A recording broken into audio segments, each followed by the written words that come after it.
Hello, Dagmar.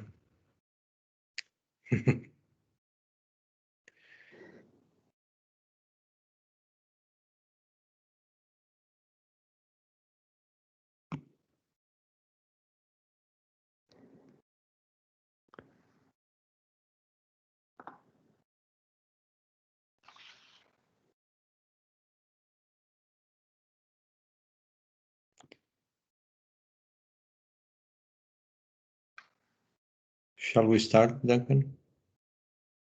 Okay. So we will start our science debate, this second part, with welcome addresses from the hosts, António Mira dos Santos, President of IPQ, and Arne Frøystein, the Chairman of EURAMET. Please, the floor is yours.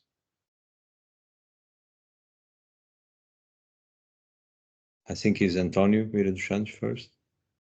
António first, yes.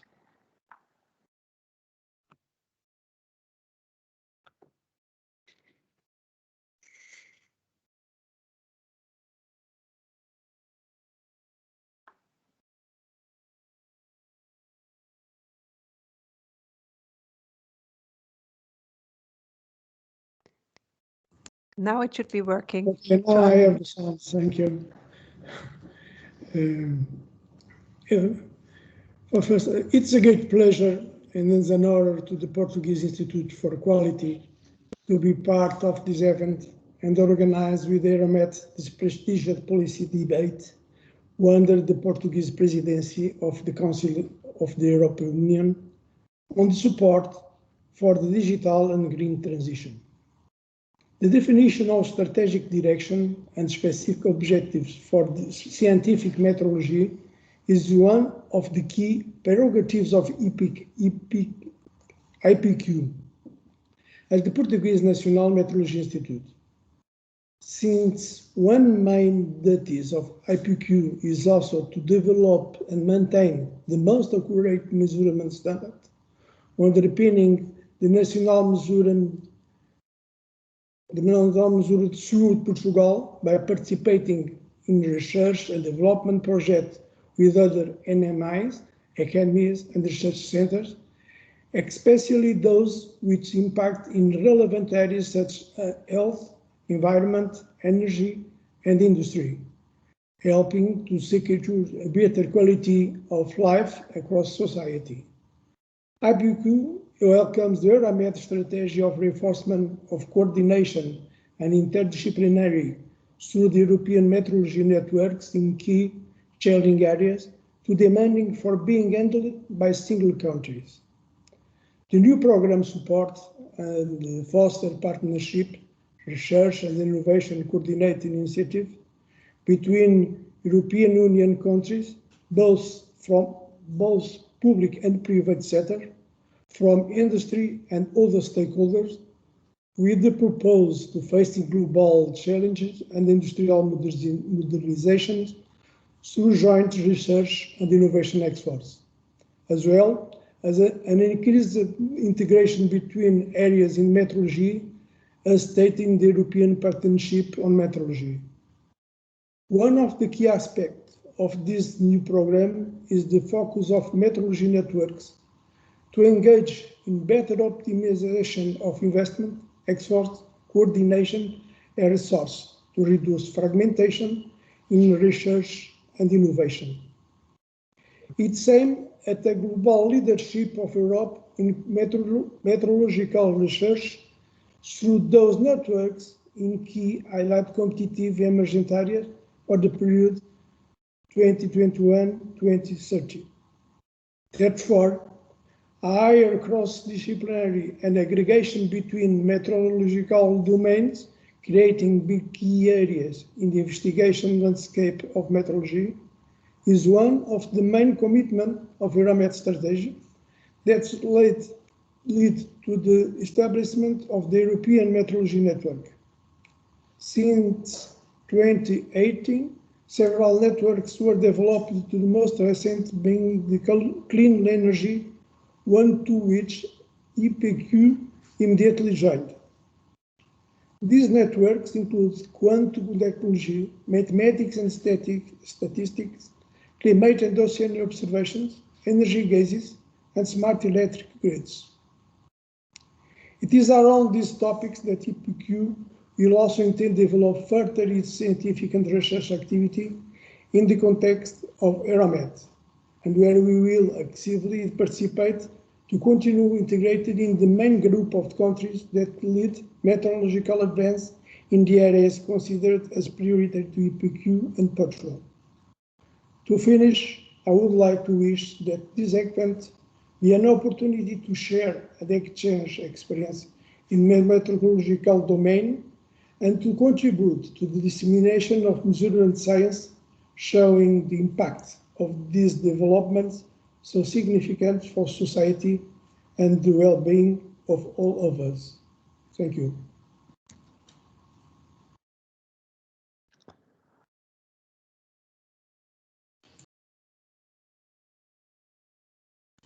Thank you.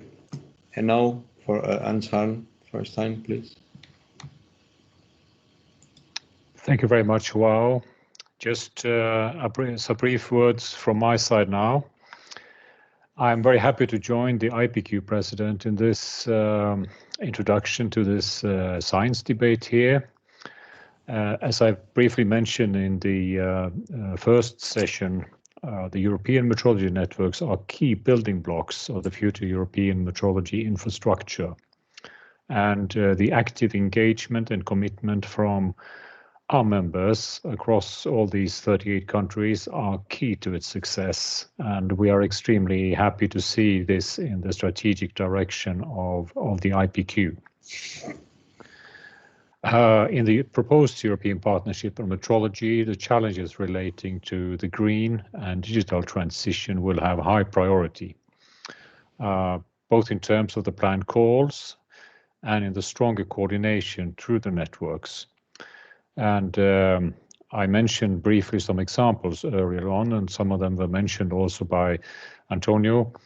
And we will hear this afternoon a little bit more from three of these networks: Dr. Emma Woolliams on climate and ocean observation, Dr. Arul Murugan, and Dr. Gert Rietveld on metrology challenges in energy transition taken by energy gases and smart electricity grids networks. This is a good follow-up also of the last presentation of the policy debate earlier on. Please also note that the strong impact digitalization has on these topics to underpin reliable measurements, modeling, steering and control, security, to name just a few. So with these words, I will hand back to you, João. Thank you. Right. Thank you very much. And we will now proceed. Our next set of speakers will be the representatives of EURAMET's European Metrology Networks on climate and ocean observation, energy gases, and smart electricity grids. They will entertain us with a joint presentation. Emma Woolliams is the chair of the EMN for climate and ocean observation. Her scientific research is on establishing methods for calibrating satellite data to provide reliable climate records. Arul Murugan is a member of the steering committee of the EMN for energy gases, and he leads the energy gases area within the gas metrology group at NPL.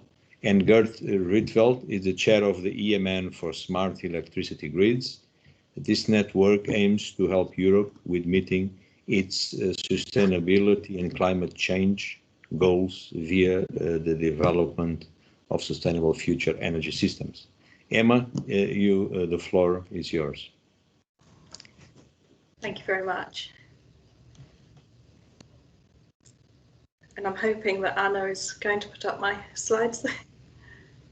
It will actually be Duncan.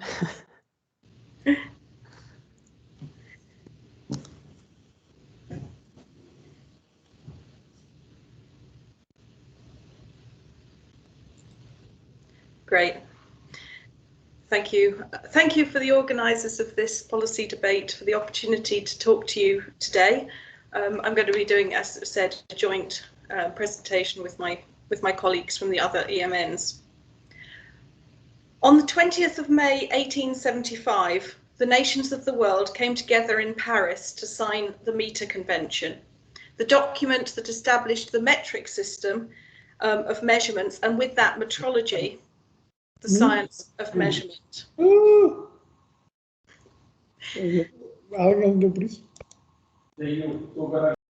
Since then, metrology has provided a core, but often hidden, underpinning of our modern society, enabling trade and innovation by providing the ability to compare measurements taken in different countries.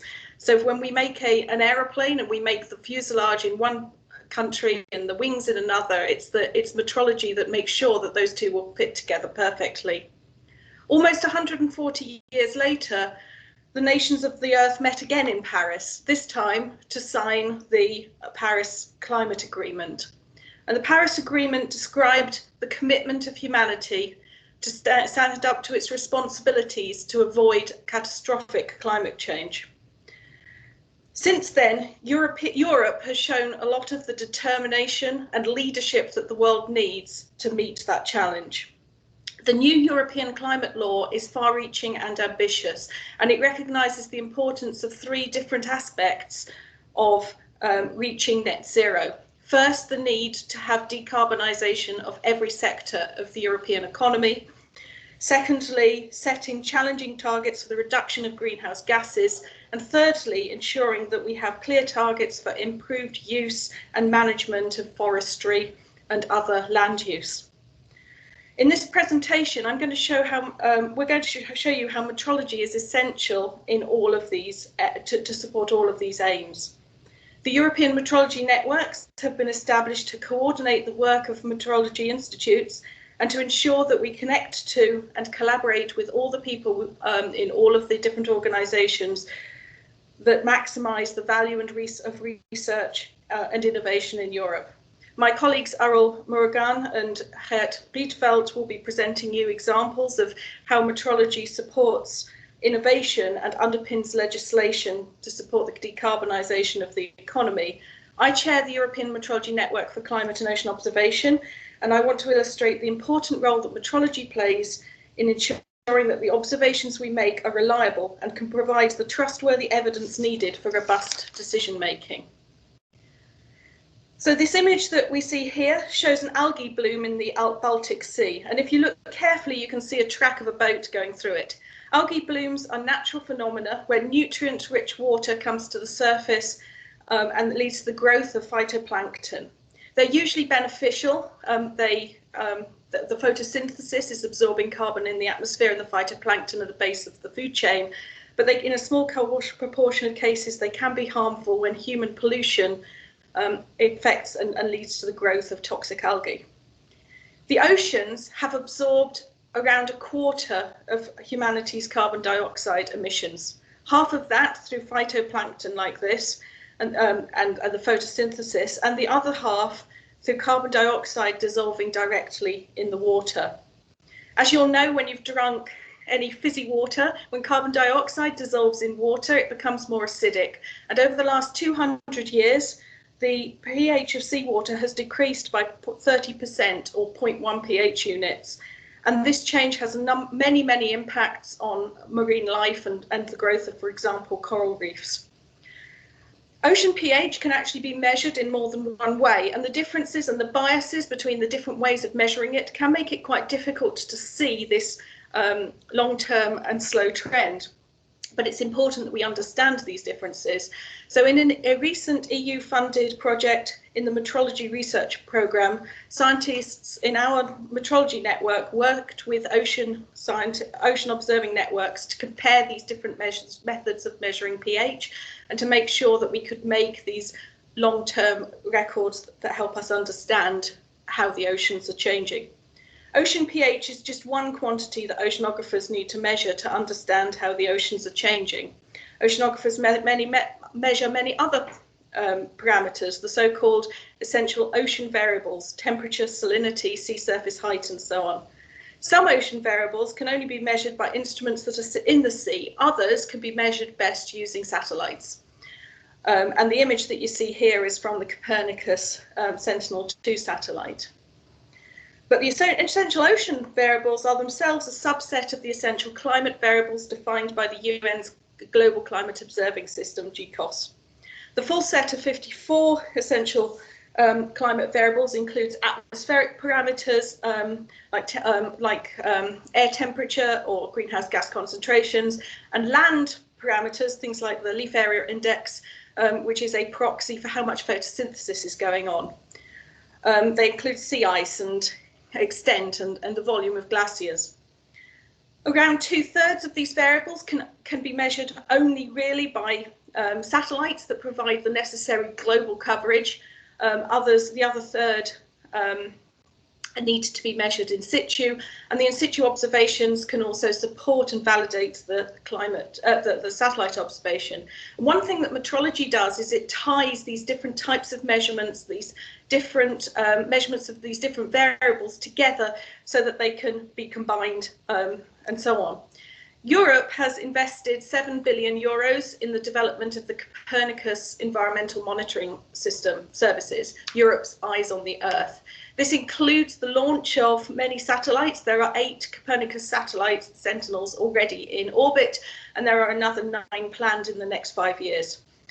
And it brings together both these observations from satellites and from ground measurements, and the interpretation of those observations into climate services, into services in the ocean and so on, that are necessary for all sorts of sectors of society. Europe's metrology institutes are working with many of the organisations providing information to and delivered from Copernicus to perform the underpinning calibrations, to do the comparisons and the quality assurance, to ensure that the data and the information that Copernicus is providing are robust and reliable. The European Climate Action Framework commits us to changes in both greenhouse gas emissions and in land use towards achieving a net zero balance. At present, the feedback loop that monitors how well we're achieving these demands relies on greenhouse gas inventories, which are collated at country level, and these inventories are collated economically based on declared emissions from different economic sectors. There's an increasing desire for that to move to an observation-based system where we have direct observations of emissions, we have direct observations of the greenhouse gases in the atmosphere, we have direct observations of the land use, which will show us where the greenhouse gases are coming from and going to. Metrology institutes in Europe are supporting the development of the necessary observational networks, both for ground-based measurements and again for satellite-based measurements. The new European CO2M satellite mission, which is planned for launch around 2025 as part of the Copernicus satellites, will provide megacity scale, regional, country and global scale observations of carbon dioxide emissions. Metrology institutes in Europe are supporting the development of the calibration methods for this satellite and also the validation of its observations, and developing methods to ensure that the satellite's data are fully harmonised with those of other satellites from across the globe and other space agencies. Other metrologists are providing reference gas standards that can be used to calibrate the in situ atmospheric concentration monitoring services for all greenhouse gases. Metrology institutes have been working with the World Meteorological Organization, the WMO, and its Global Atmospheric Watch, and have performed comparisons to ensure global carbon dioxide measurements are all consistent. This year, one of the members of our metrology network has been invited to start the process to become a central calibration laboratory for the WMO's Global Atmospheric Watch for refrigerant gases, which are an extremely powerful greenhouse gas. The metrology system that was set up in May 1875 has remained stable for nearly 150 years. It provides a reference that is the same in every country in the world. Today I've given a few examples where the European Metrology Network for Climate and Ocean Observation is building the key observations that society needs to understand and limit anthropogenic climate change. I've missed off other stories I could have told, including our collaboration with the European Space Agency that will launch a dedicated metrology satellite in the next few years, which will improve satellite accuracy by a factor of 10, or our work on understanding how forests absorb carbon, where we've measured the position of every twig of every tree in a forest. Europe has led the world on climate action. in part because of our willingness to base policy on evidence. And metrology provides the foundation that ensures that that evidence is reliable, trustworthy and robust. I've given examples from the observations and will now hand over to my colleague Arul Murugan, who will talk to you about how metrology supports the necessary innovation to decarbonise our energy gases. Thank you.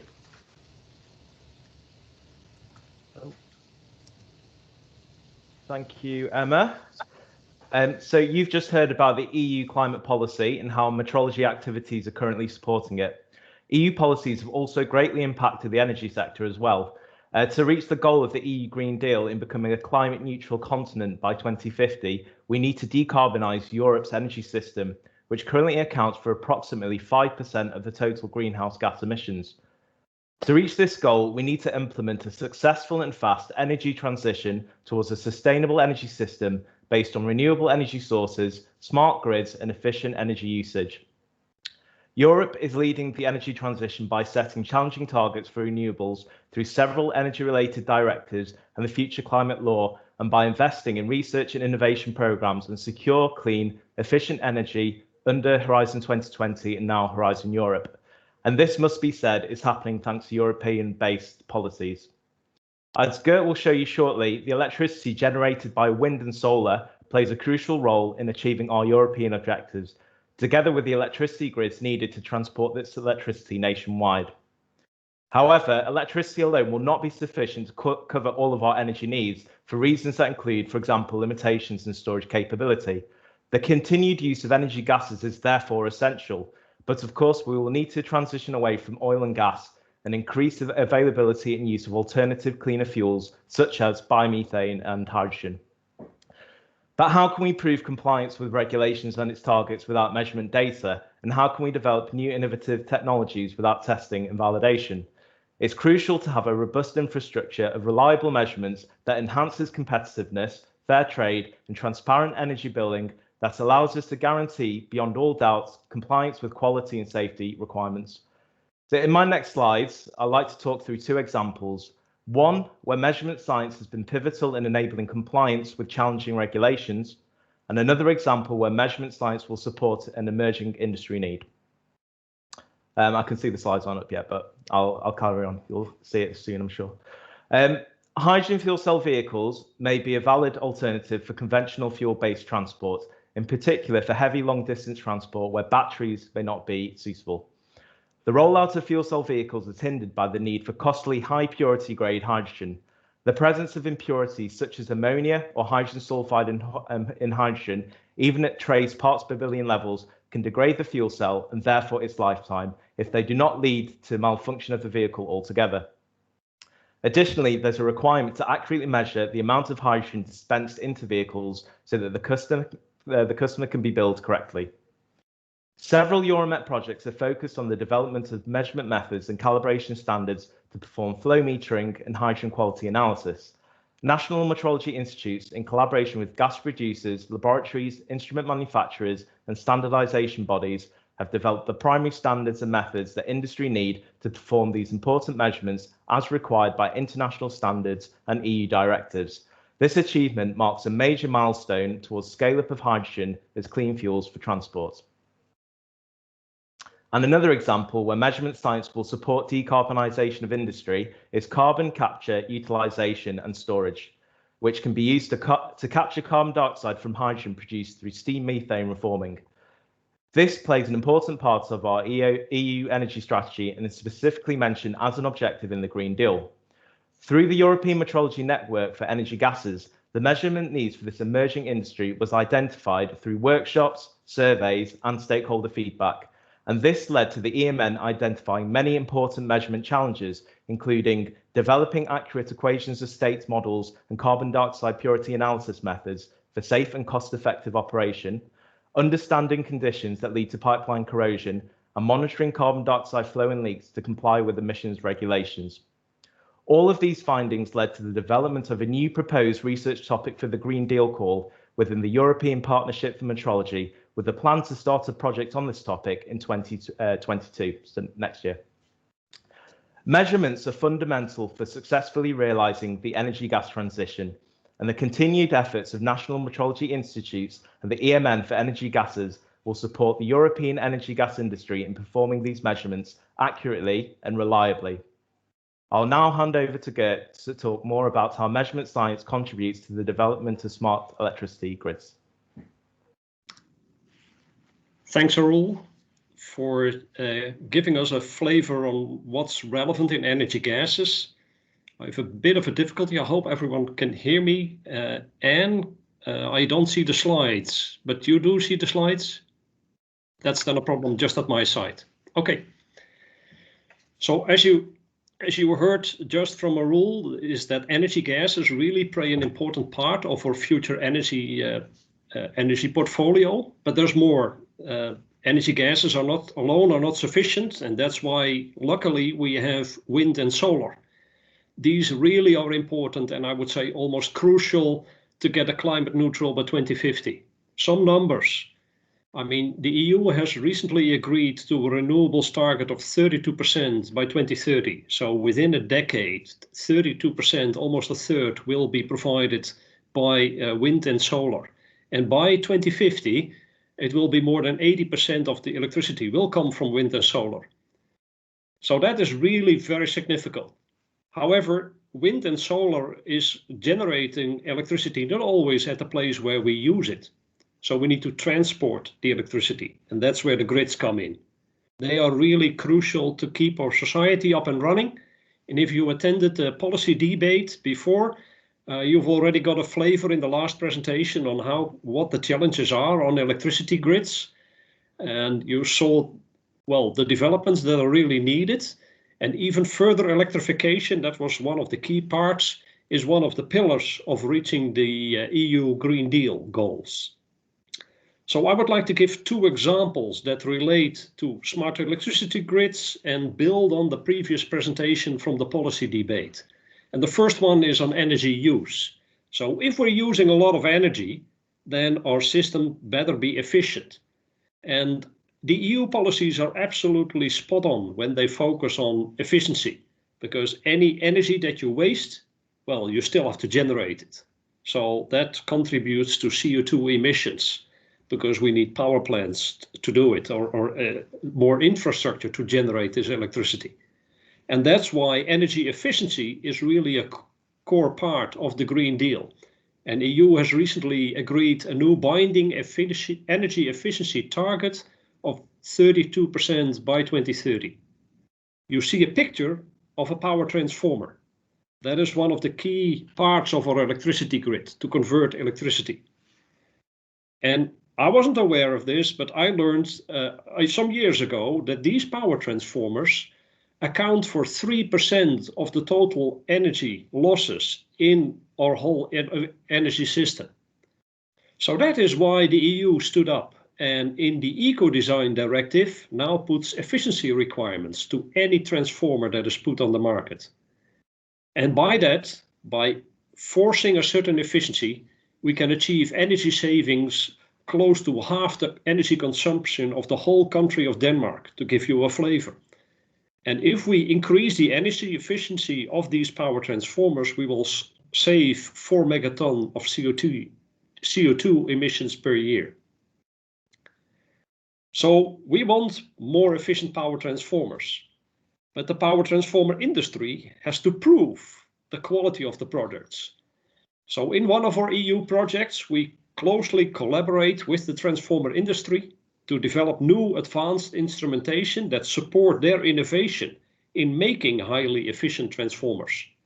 And to prove, once they've made it, to prove that these high-end products indeed meet the efficiency requirements set by the EU regulations of Eco-Design Directive. So here is EU regulation first, and then innovation that is supported by metrology. And the metrology is also supporting the proof of compliance with the regulation. The second example I have is on energy measurement, because wind and solar are really welcome, and they are green energy sources, as we call it. However, they are a major challenge to our electricity grid. The previous speaker in the policy debate already indicated there are stability problems, and there is also distortion of the grid. So that is a serious other side of the coin, this grid distortion, grid pollution, and grid instability. And this pollution is really affecting a lot of equipment. And one of the examples is our smart meters, because 4 or 5 years ago, a university that covered that some of these smart meters, they go wild when they are exposed to the grid pollution caused by this power electronics, these inverters that we use to connect wind and solar to our grid. So the energy bills could be even 6 times as high as they should be. And that was really an earthquake in the community, and that was followed by a tsunami of news items and questions in parliaments all over Europe. So the question was, this is a university study, is this really true? And if so, how many meters are affected? And if they are affected, how severely are they affected? And under what grid conditions? Lots and lots of questions. And the core of it was that this 45 billion euro project on rolling out smart meters all throughout Europe, that confidence was at stake. And of course, the questions were all measurement related, really metrology, measurement science pure sang. So together, the metrology community, together with utilities and smart meter manufacturers, we jumped on the subject and really did a lot of studies in what for me was one of, say, the most important crime scene investigations of my life. And in short, to summarize, the effect is real and it does need a solution. But no, the rollout of smart meters does not have to be stopped. And you also do not have to switch off your solar panels from the grid. The solution that we came up with is improved smart meter designs, manufacturers, and also improved testing of smart meters as defined in the EU written standards and as required by the EU's legislation, the Measurement Instruments Directive. So again here, EU legislation to support the consumers, a directive where equipment needs to meet the requirements, and then new developments, so problems that we were able to solve as a metrology community. To conclude, from the examples that we've just provided you, you can see that Europe is really leading the world in climate actions, because we do want a safe and sustainable future for our planet. The policies are key, and in that sense, it is really good that the European policies have been set out for the Green Deal, for example. And with the 3 networks, which the 3 of us present on climate, energy gases and electricity grids, the metrologists are building a partnership with European key stakeholders to provide all the measurement support that is required for successful realization of the Green Deal. And I hope that the examples that we provided, ocean variables, carbon capture, utilization and storage, hydrogen cars, power transformers, I hope these examples gave you a little bit of a flavor of the actual measurement support. What is metrology actually doing in these projects under the Horizon 2020 calls, under MPIR? And well, it gives you also a flavor of what we are planning to, the support we plan to provide under the upcoming Horizon Europe call, we hope. And the key message of today is that reliable measurements will really be a cornerstone in the realization of the Green Deal. So we are pleased to live in a continent in Europe where the politicians have the courage to decide on a Green Deal, to assure our children and grandchildren a healthy and bright future.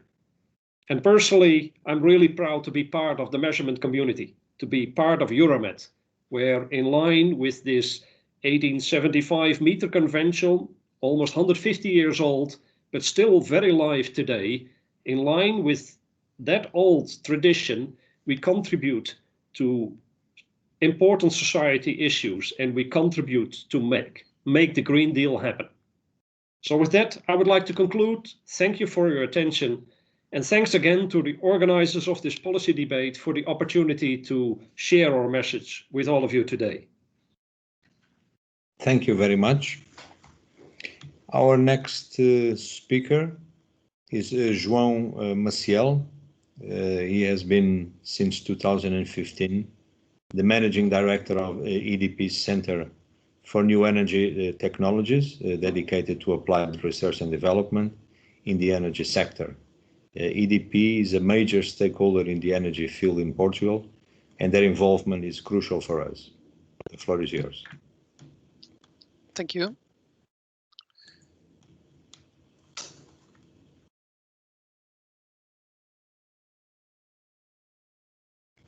Okay, thank you very much. I presume everyone can see my presentation, so I will proceed.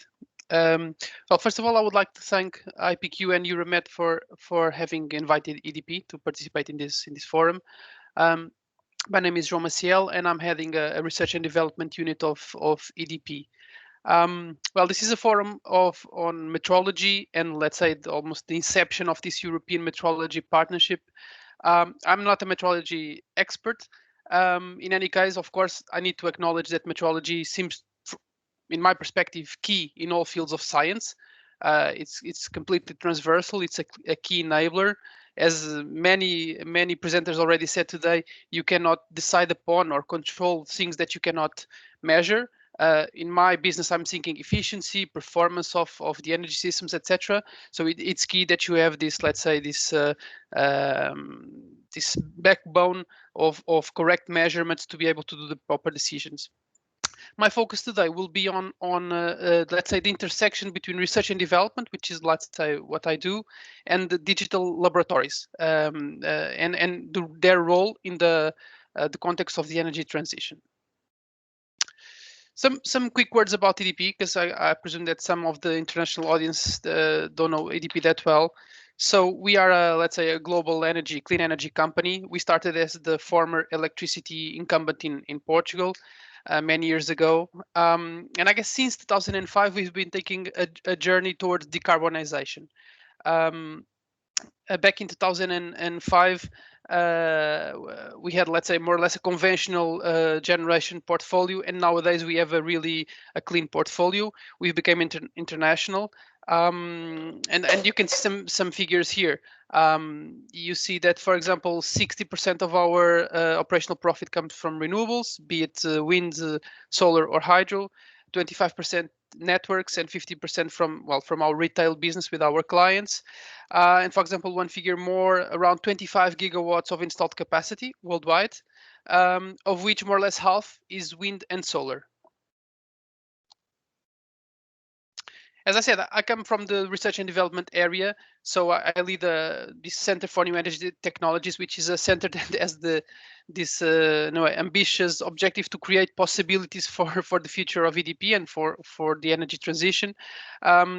We work a lot with competitive EU funding in collaboration with all main reference institutions in energy in Europe, academia, research centers, technology companies, other utilities, aggregators, all new players, a set of different players. We are still a somewhat small center. We are 30 people. We started back in 2015, but we have already built, let's say, a solid position within the Horizon 2020 program, and we are now looking very much forward to the Green Deal and Horizon Europe programs. We live inside EDP's labs. A company called EDP Labelec is in fact our shareholder. So we have this, let's say, umbilical connection with the labs and with the Labelec. And in fact, this is one of the aspects of our differentiation as an R&D center, because we are able to do a substantial laboratory validation of the work that we conduct.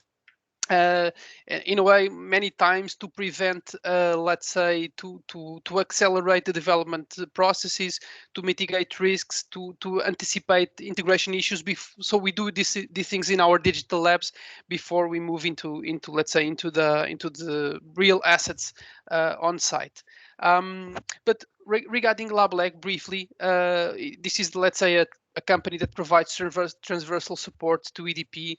We have electrical, chemical, environmental labs.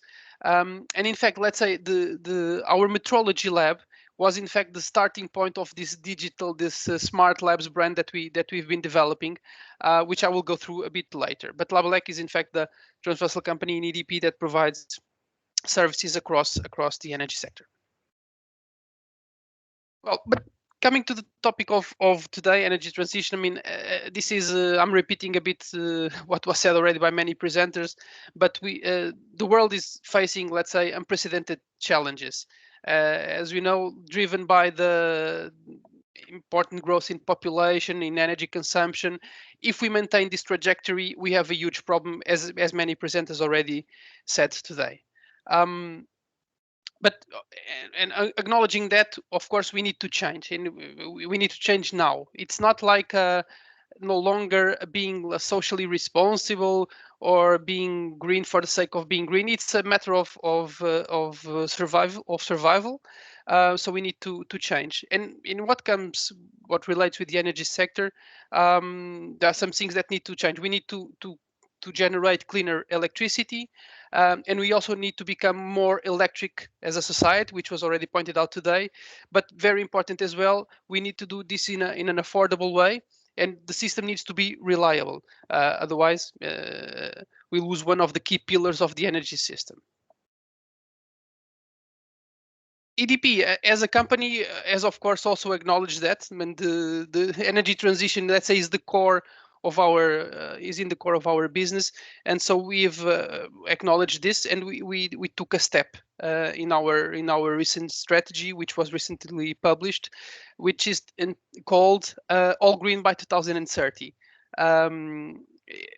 We can also get, I mean, it's so simple, it's striking because it's so simple. You just need to become all green by 2030, but the complexity in this challenge is huge, as you can imagine. To break it down a bit, we think that by 2025 we can be coal free, and by 2030 we can be carbon neutral, with 100% of our generation in our world portfolio coming from renewables and from green electricity. Some additional data. So as I was saying, back in 2005, our share of renewables in our portfolio of generation was around 20%. Today, it's a little bit more than 70%. And just to give you one figure more, between 2015 and 2020, we basically cut in half our specific CO2 emissions in our generation portfolio. And this will need to we'll need to proceed, and we'll need to accelerate so that we can reach this target of zero emissions by 2030. So I mean, we have a problem. We need to change. The question is how, right? We need to think on how. What we think is that if we focus mainly on the status quo, or if we only focus on incremental innovation, this will not solve the challenge. We need to fundamentally think new ideas, new technologies, new business models that allow us to implement this change. And that's why R&D and innovation become, I guess, even more central in strategy of energy companies. So I guess all of us that work on the R&D and innovation areas are in the right place at this moment. Looking a bit deeper into our topics, we have basically the team organized under 5 pillars. One on smart energy system that basically has to do with grids and smart grids. One second pillar looking at positive energy communities, but smart cities, smart buildings, renewable energy communities. The third topic is renewable technology, like really on the generation part, and also some ancillary issues like advanced operation maintenance, improving the performance of our, let's say, more mature renewable technologies, but as well looking at more emerging kind of techs.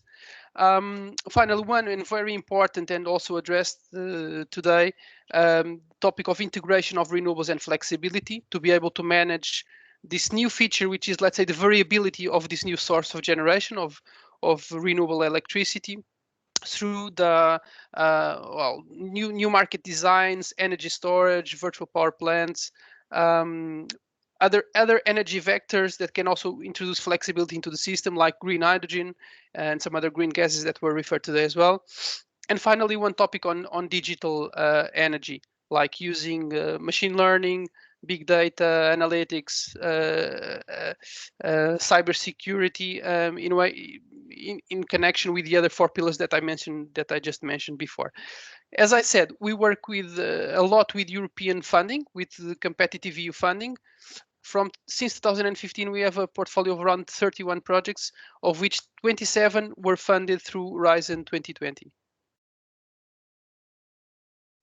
Now, I just want to give you some examples now on projects that we have developed that that in a way basically helped us develop our digital labs, that basically used our labs to develop the project, but in also in some way use the project to develop the labs. So this is one example, Sensible, focus on distributed energy storage, led by Siemens in Germany. We basically led the demonstration work, and we also led, let's say, the lab validation work. And this was, let's say, a cornerstone for the development of our smart lab on digital grids at EDP Lab, like as I just referred. But the objective here was to develop, let's say, methodologies to integrate and to test different distributed energy storage systems, batteries, supercapacitors, load management systems at our low voltage grid, but as well in new business model with our clients.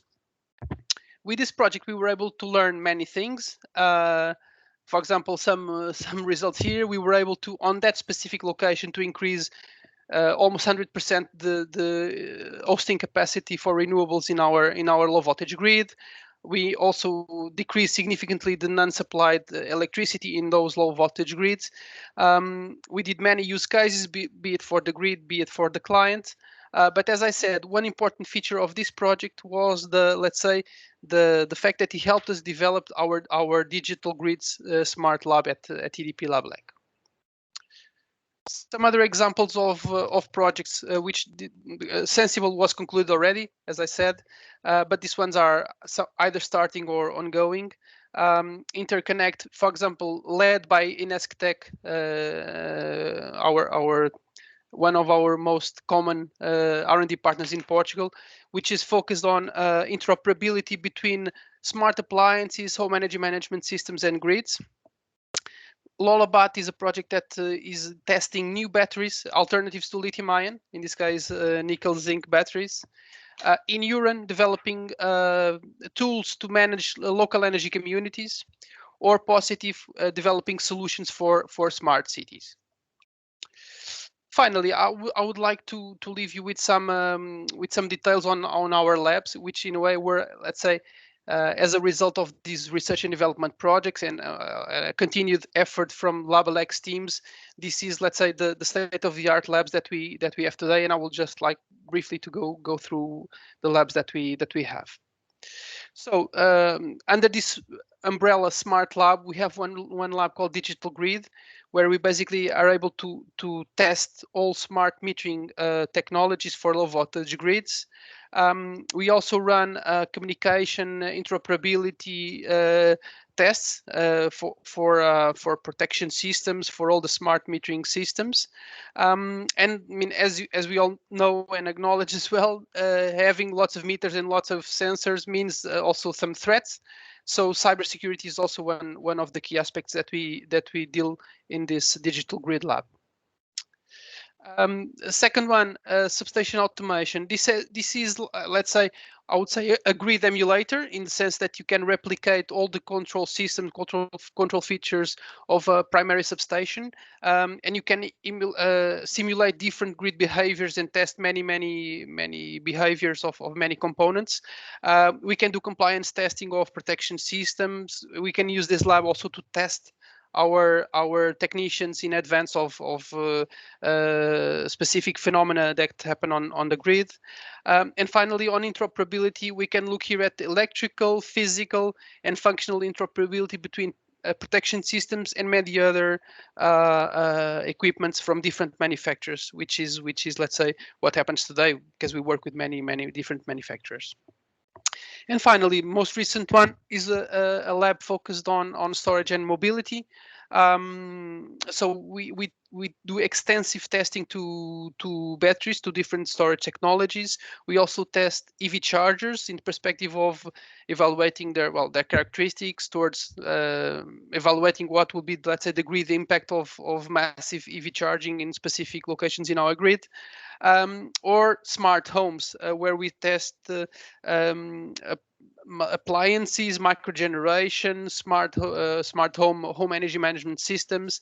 Well, it's of course a trend that in a way on the downstream side, utilities are becoming a lot more transversal, and so we need to delve into our clients' houses to be able to look at interoperability and the number of aspects between, let's say, the client realm and the grid realm. Finally, just one example that we are developing in Portugal presently. Let's say the Azores utility is installing a 15 megawatt battery in one of its islands, Terceira Island, and as an example, in our storage lab in Labalec, we are testing one of the modules of this system and also recreating or emulating the grid conditions in our labs. And we are testing a 750 kilowatt energy storage system in our labs. Just to conclude, going through my, let's say, main messages for today, we all acknowledge that there is that humanity is at risk and we need to act now.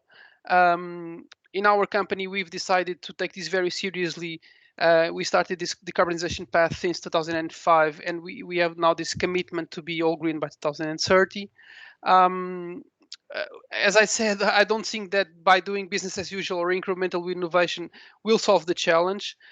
So we think that innovation and R&D in a number of areas, I could highlight some: clean energy and mobility, digital grids, energy storage, green hydrogen, or looking at the flexibility vectors, new business models, will be key to achieve these 2030 and beyond targets. To develop these projects, we need to go through let's say, a stepwise approach.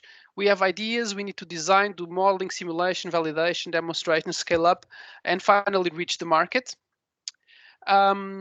So looking at this development cycle at EDP, we have many tools that we can use to be alongside with the startups, with the ones that generate the ideas, to be able to incorporate, to integrate those ideas into our, let's say, business plan, from innovation competitions to venture capital. When we look at the angle of research and development, we position ourselves a little bit on, on the earlier phases of this development cycle, and with a lot of emphasis on lab validation and the demonstration in our assets as a subsequent step. Coming to the core of the presentation, digital labs, in my perspective, are, let's say, a core enabler for this development, in the sense that they allow us to shorten the development cycle, allow us to anticipate many risks, integration issues before we move to operational settings. And as it's a bit like a circle. Our labs make us more attractive to gather R&D funding and to do interesting projects, and our projects help us enhance our labs towards delivering clean energy technologies. And finally, just one acknowledgement to European Union and strong bet in funding for research and development, namely for this path of green transition. I mean, it is fundamental to get this support from the European Union and to share the risks and the effort that the companies and the R&D institutions need to do in order to implement these changes, which are key for our society. Thank you very much. Thank you very much. We will now have a period of about 20 minutes for discussion, questions and answers. I urge those that haven't yet put any question to use the address we mentioned at the beginning, Portugal 2021 @euramet.org.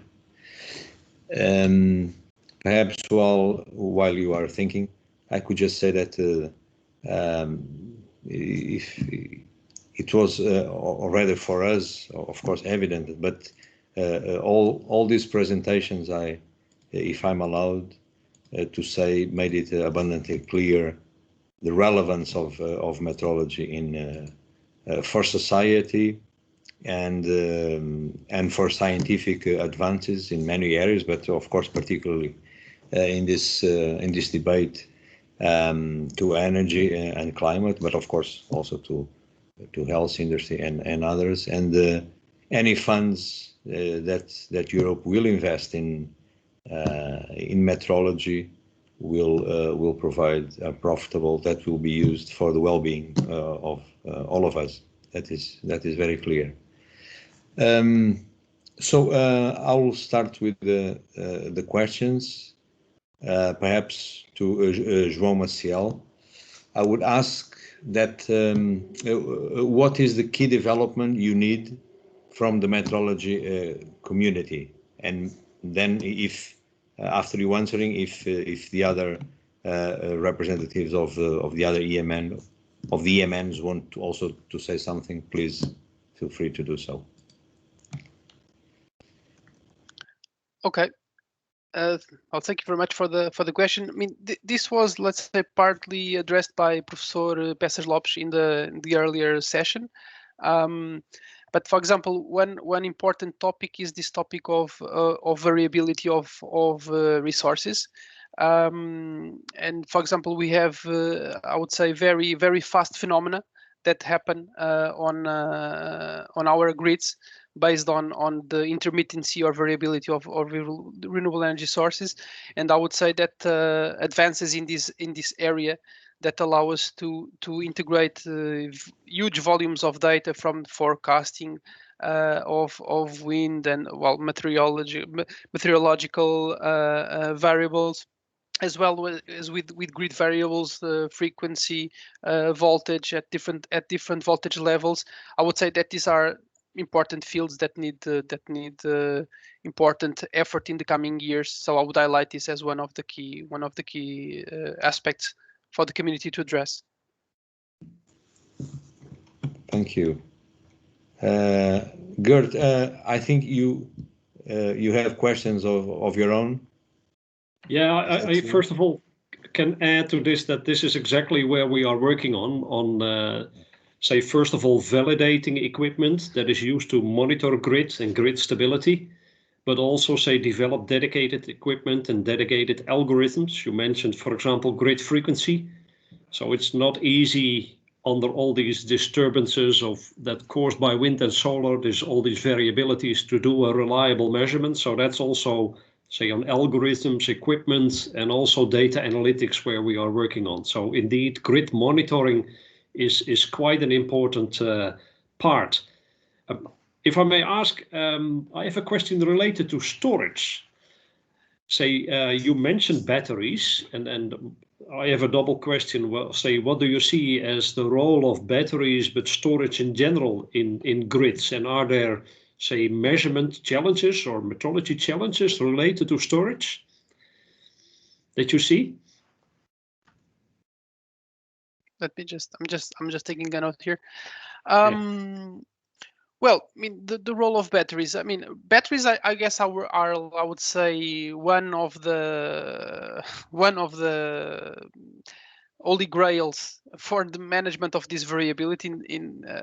If you allow me to say this, but I mean, you have many kinds of storage, many kinds of granularity of energy storage. You can go from bulk energy storage coupled with wind farms to specific applications at low voltage or medium voltage level, when other, let's say, more conventional kind of grid technology doesn't work. Or but then you can also go to the very dispersed world. You can leverage on distributed batteries that you have on clients' houses, or even electric mobility with those vehicle to grid approaches.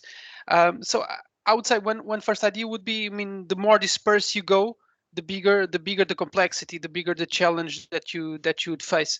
If you are thinking more, let's say, centralized bulk, I would see closer to the old paradigm, so easier to manage in some sense.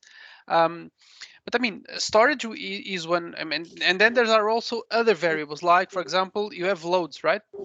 The first management of loads, demand response schemes, all this. I mean, because they are really low capex solutions. I mean, they should also be addressed, and they are important. Then also on the centralized world, as you all know, today, pumping in hydro is still one very important area.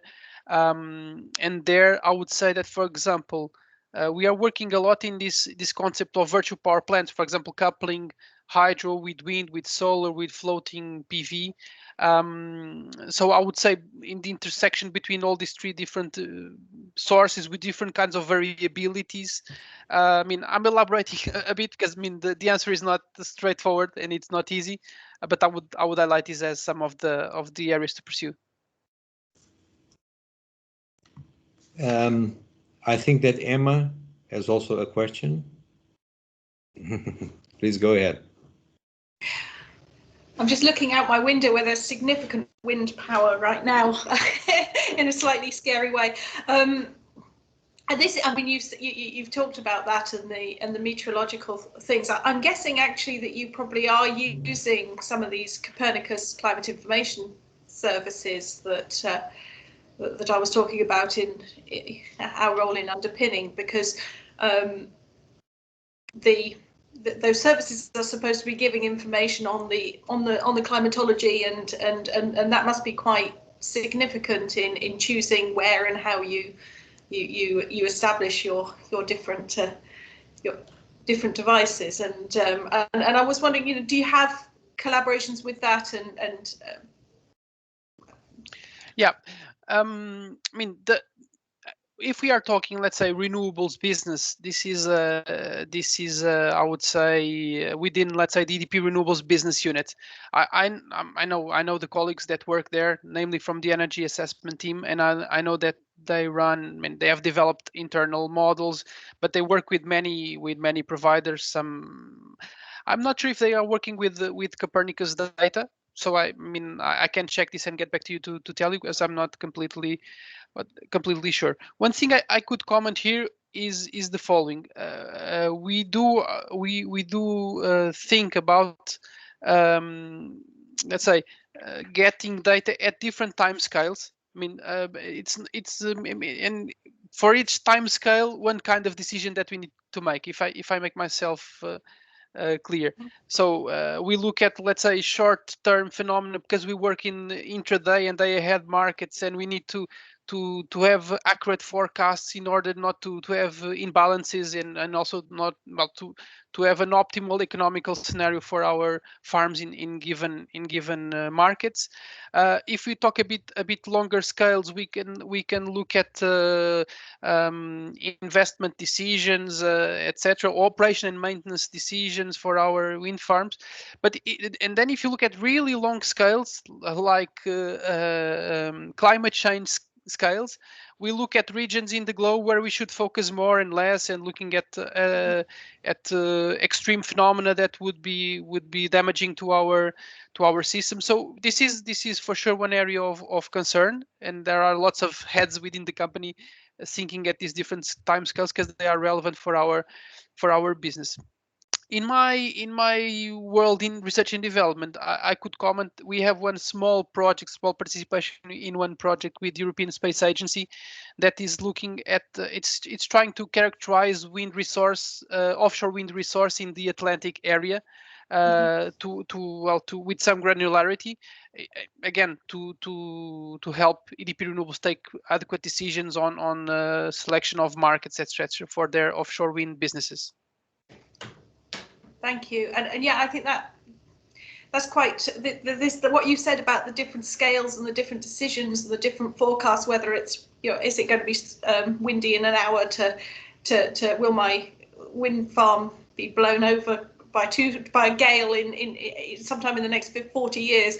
I think that's where there does need to be, underneath this underpinning metrology, of ensuring that you've got consistency on these different scales. But one of the things that I personally would like to work on in my own personal work, but also through the European Metrology Network for Climate and Ocean Observation, is how to get metrology from what we would traditionally measure, the observation instruments, through to the information services that are telling you things like that. So actually you've got to then mix up not just the measurements, but the measurements with models, and apply the metrological concepts to both. And that links back to the digital transformation as well, that nowadays information is what is what makes decisions happen, and to actually get the metrology out of the lab, out of the calibration of instruments, through to the point where it's providing the quality assurance on that final decision.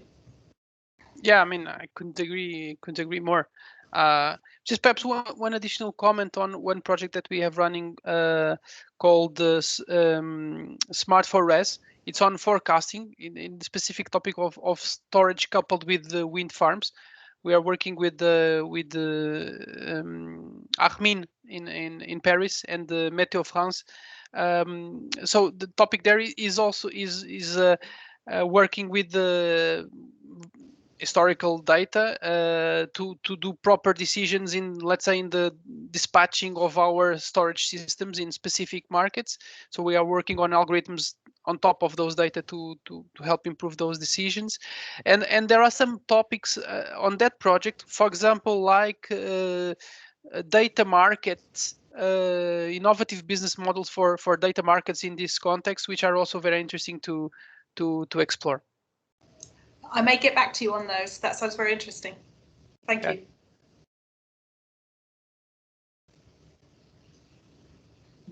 Perhaps also a question to João Maciel. In terms of the of data treatment or data analysis, do you perform some sort of measurement uncertainty analysis to the data, to the measurements that you perform daily in EDP? That is one question, and perhaps the other is I don't think that EDP has ever participated in the in EURAMET projects as an external funded partner, as far as I'm aware. Is there any reason for that? I mean, you were not aware of them, or is it because of the scale that is not perhaps appealing? Well, on the first one, to be very honest, I mean, EDP conducts, let's say, data gathering, data analysis, for sure in all fronts of its business. So, I mean, I'm sure that there are, let's say, a quality assurance procedures that are conducted, but I mean, I cannot let's say, reply on behalf of the businesses, because I do not know the procedures which are taken. As I said, I'm running research and development, and this is, let's say, I wouldn't say a direct topic that we address. On EURAMET projects, again, as I said, not being a metrology expert, to be very honest, this is the first time that I'm becoming acquainted with the EURAMET. I knew IPQ because it's very well known in Portugal, but I mean, I'm pretty sure that my colleagues from, let's say, from the digital labs, from the smart lab area at LabLec, are very well acquainted with this institution. I'm not sure what are the reasons for not having participated in projects, but what I can say is that I'm fully interested in the topic, in collaborating with this network. The topics in which we are interested, I mean, I included them in my presentation. There are some other, of course, additional areas that we are also interested in, and ancillary topics that we look at. So, I mean, if we get, let's say, a contact point or someone from EURAMET, I would say that next step would be interesting to have some discussions. We would say what we see as like mega trends and on technology and etc. And we will also understand better the competencies and the network from EURAMET and see if there's any fit. I presume there will be, for sure. Thank you very much. Unfortunately, we will have to end now this debate. Now, I mean the discussion part of it, and to end the debate on a high note, we are very honored to have with us to close the debate João Neves, the Portuguese Deputy Minister for the Economy. The floor is yours. Thank you.